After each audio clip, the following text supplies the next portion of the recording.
Hey, my ladies. Where's your toothbrush? I gotta do my 20-minute vlog. Oh. So. Today's been a very full. Wow, thank you for this lighting, Frank. You know, I appreciate it. How's that lighting better? Oh, hey. Hello. Hey. I want brush my teeth. Where's your toothbrush? That's a great idea.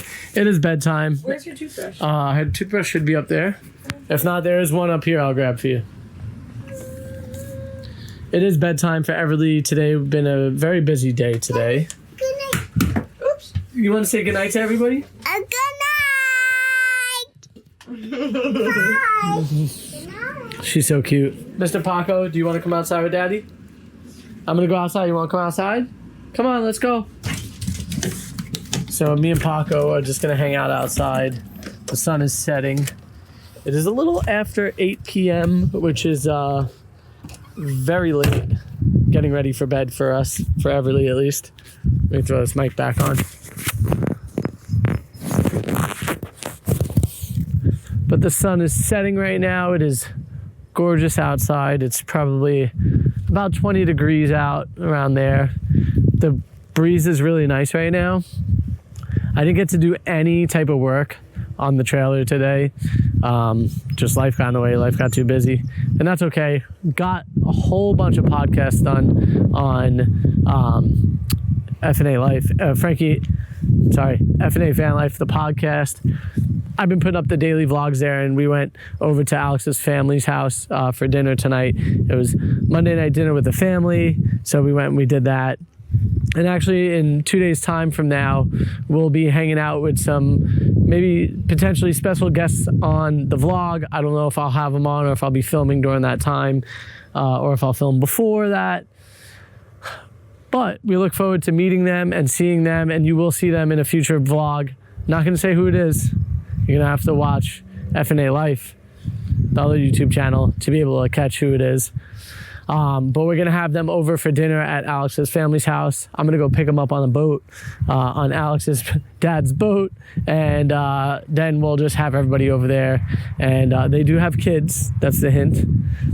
I don't know if you'll know exactly who they are. You might not know them at all. But they're also a YouTube couple that now have 2 kids and have been traveling for some time. And they make great content. They are on a boat right now. So that's why I'm picking them up on a boat as well. And there are a total of 5 of them, so picking them up on the boat's a lot easier than picking them up in vehicles. But yeah, that's basically the deal for 2 days from now. But tomorrow is also a big day because I go see my surgeon tomorrow. We have a couple errands to run. We have some doctors to see, and Everly typically would be going to daycare tomorrow, but they don't have any room for us over this week. So the 2 days that we would typically get her at daycare and get work done are 2 days now that we now have to have her here, and we just have to figure out how to get things done with her here like we normally do almost every day. But it is nice to get that little bit of change, that little bit of silence to get the work done that we need to get done. But she's been pretty good when it's been coming to the naps and whatnot. I'm getting a really beautiful little sunset through these trees right here. She's been really good with taking her naps lately, and she's been a great kid overall. And the last couple of days, I really noticed her vocabulary like starting to explode.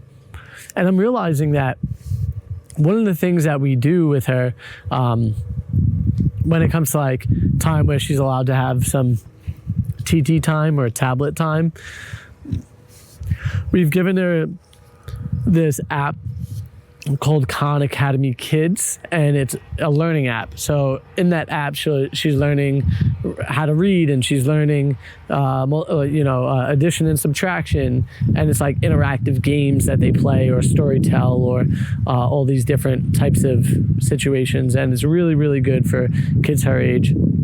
So when she does have tablet time, she's been getting that.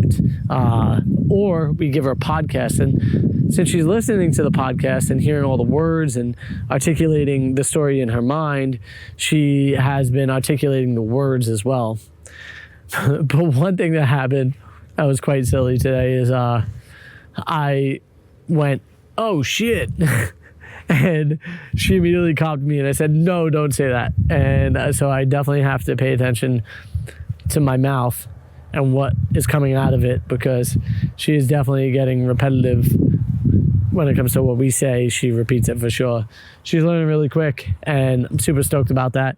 I also wanted to see like what our battery life was like on the trailer. Let's see. Because we've been in and out. We ran the AC earlier today to get all the rooms cool, and around noon, we're fully charged by noon, and we run the AC for as much as we really want. Yeah, right now we are at 88%. So it will be really good for the night. What I like to do is I have these extra like solar panels out here, and they're charging some different battery banks, and they're not big. Like this solar setup is probably 200 watts. I think you get about 158 out of it. Not like pretty much continuous. This one here I only get like 40 watts. That's on this big battery, which I'm just charging over time. And then this guy here is at 52%. And what I do is I have this connected to a charger, and I'll turn that on. This will come up and it will say, oh, you got 2 hours of charge time. And not that it will give it like a crazy boost, but what it will do is it will maintain the battery, you know, kind of overnight. Yeah, you can see it's right now at 52%. It is showing 3 hours right now. I think we're going to probably get about 2 hours of charge time out of this battery by the time it gets to its peak. Yeah, 2.12, exactly 2 is the amount of time that we're going to get out of that. And there's quite a mess, but you know, it is what it is. Haven't really had time to organize. So my plan for tomorrow, if I get any build time whatsoever, my plan is to start to do the walls in the shower area in there. I do have to do a little bit more of epoxy pouring, but what I need to do to be able to fill some of the pores that I have in there is there's like a couple like little spots. It's like a dot that it didn't fill in properly. I need to make the epoxy like heavier. In other words, you got to let it sit after you mix it for like 4 to 6 hours. Let it get into its gel state, and then drop that epoxy on a slightly sanded fiberglass surface, and then it will take and it will adhere to it will bond to the fiberglass that's already there, or the epoxy that's already there, and it will fill the hole, but it'll be thick enough to actually just sit and stay. So it's like a really thick, like almost syrupy kind of situation compared to when you first pour it. It's almost like water. It just like runs. It's like having very hot syrup compared to having very cold syrup, if that makes sense. So yeah, I look forward to getting to that. And also coming up this week, we are going to be going out to a provincial park where Alex's aunt, who has dementia, actually grew up and lived for many, many years. And she was part of the yacht club there and all this, and she's a big person in the community there.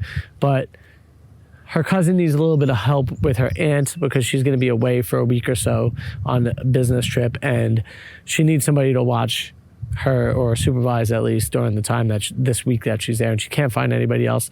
So we're more than happy to go. It also gives us an excuse to go spend time with family, and also just be in a really beautiful place. So it's going to be really nice to be able to be out there. She's pretty easy to deal with. We've been out there the last 2 years to visit and to hang around. And in my life, I've had my grandfather go through dementia. And if you have had somebody go through it, you understand what that's like. And so for me, my grandfather I was very close to him growing up. It was my mom's father. He was such a great guy. His name was Gus. Just a really good dude. Everybody in the community really, really enjoyed Gus.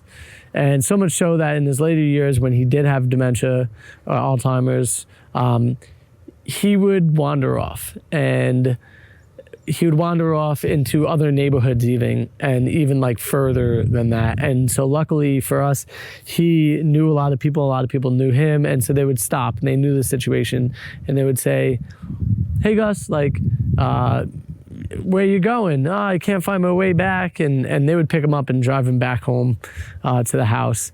And so eventually, unfortunately, what happened for us is my mom couldn't care for him any longer because it was just way too hard with 3 kids and trying to care for him.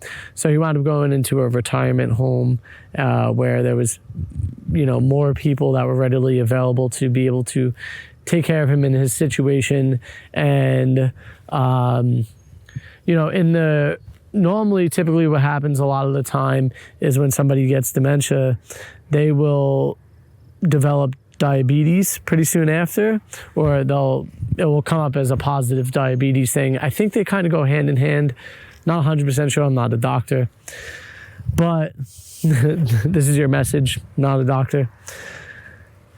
So basically what happened after that, he kind of fell, broke his hip, and then not too long after that, he passed away.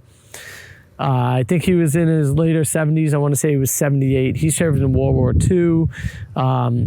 Greek man, grew up Greek American.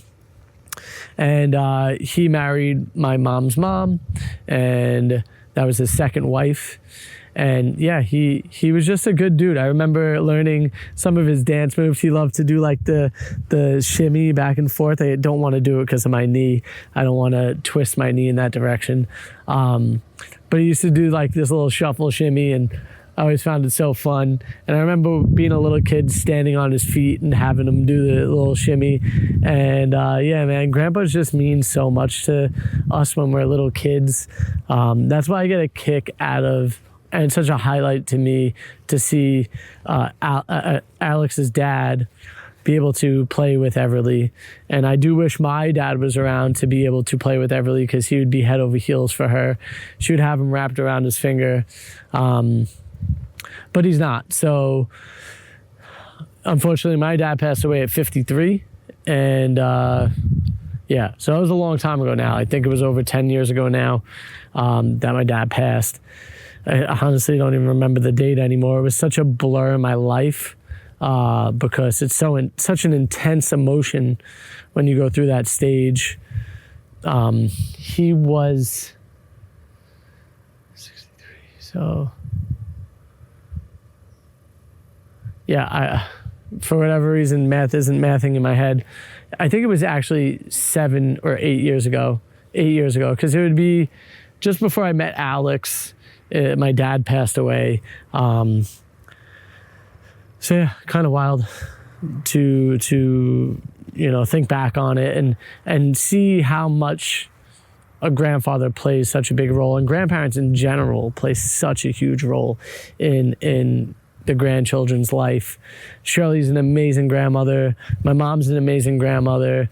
And like today, I watched Shirley play with Everly, like having a tea party, and it was super cute. And while we were doing work, we were peeking out there, and I was like, oh, I love that my mom's playing with Everly. And I was like, oh, it's so great. And now that we don't like live there anymore, she has limited time with Everly. So I think she's more prone to like jumping in and hanging out with Everly now that she has a little less time with her, Like, I think that's just how it goes for most grandparents, is when your time is limited with them because you don't live together anymore. Yeah, they tend to jump in a little bit quicker, maybe that's just in my brain. But yeah, this is our little humble abode back here. This is our travel trailer that we built out. That's the hideout. That's our 37-foot home. This is basically going to be like a 3 seasons home for us, since we live up here in Canada. I gotta get rid of this gum. Since we live up here in Canada, back here it gets just a little bit too snowy, and like we would have to skirt this whole thing and create some type of insulation underneath in order to like keep the cold air from coming inside. The insulation is kind of lackluster. It's all fiberglass, like pretty thin layer of insulation. So it doesn't necessarily like hold and keep its heat or cooling in too well. So we would just be blowing through propane, I think, if we tried to do a whole winter out here. I would definitely have to get like some type of snowmobile or something to be able to plow this area so we would be able to get in and out. And then we would probably have to like drive the snowmobile kind of to the front or snowshoe to the front to get to the truck where there's an actual driveway. So it would be very challenging. And not that we're not up for a challenge, but we also do travel a lot in the winter, so I don't know if it's worth it. And then another thing that would have to happen is these totes that I have here for water. These totes would have to get heated. So I'd have to probably build a structure around this. And one of the issues that we have is we're not going to be here full time. Like in the near future, potentially, Alex's sister is going to sell this property and the house. And so when she does that, we won't have any of the stuff that we built here.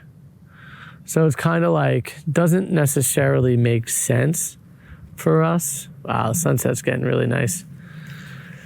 It doesn't necessarily make real sense for us to build more than what we already have here. Like we were gonna put a whole entire, carport over the top of the trailer here. At first, it was only going to probably be like $8,000 total with the original plans that we had that the county approved, like the building department approved of. And then we were going to hire somebody because, once again, time was slim for us. And I think I had that injury. I had my ACL when I like kind of first tore it, I think. So we were going to hire somebody on to come out and help me with the project. And so the $8,000, original idea turned into like a $30,000 to $40,000 idea. And we decided that since it wasn't our land, it didn't make sense to us. And I know that in the comments, some of you guys said, well, could we buy the land and or maybe the house from my sister-in-law? But the thing is that like where we are, and as much as it would be great to be able to have that capital to be able to invest into this and maybe pick up the house and rent it or whatever, and then live back here, that's potentially one of the things that we could do. But like this property is a minimum of probably $750,000 Canadian dollars, so around about $500,000, a little more than $500,000 US dollars. And that's probably what she would probably try to sell it for, somewhere around there. So yeah, I don't know if we would have the capital for it a year from now, because since we have done all of our business in the United States, and Alex moved to the United States when she was younger. So like by younger, I mean just after college. She never really built a credit here, and I never did because I never lived here. And so to be able to get a loan from somebody for a property like this would be probably very hard for us. And so with that being said, I don't know if it's in our cards. Granted, if there's a will, there's a way. You could always find independent loaners and stuff like that. And so there's that idea. But yeah, I don't know. It would be really nice to be able to purchase the property and maybe rent out the house, the upper end, because she has like kind of like a basement apartment as well. So like to rent out the house full time and then come live back here when, we want to be in the area, and then always have some type of income coming in from, Canadian income coming in from the property. And if the house and the property was to pay itself, then it makes absolute sense. But I don't know if that we could trust long-term renters. Like there's so many things that go around it. So, I mean, it is a potential, thought process in our minds. Does that mean it's going to happen? Not necessarily, but it is, something that we've thought about. We've even said to our sister, like, maybe you might want to keep it and rent out both spaces and maybe have somebody manage it because you already have the land, you already have the property. It's really, really easy to rent it all out. So maybe that's a possibility. So we'll see in the next 7 months or so. I'll probably still be doing this vlog because we're at day 119. Kind of wild. Actually, sorry. 118, day 118 right now. So yeah, it's kind of wild that I'm going to take you through a year of my life, 20 minutes of my life every day. And I'm grateful for you all. So if you enjoyed this video, you enjoyed my thoughts, maybe it put some thoughts in your mind, comment what those are, share this with a friend, and I'll see you tomorrow.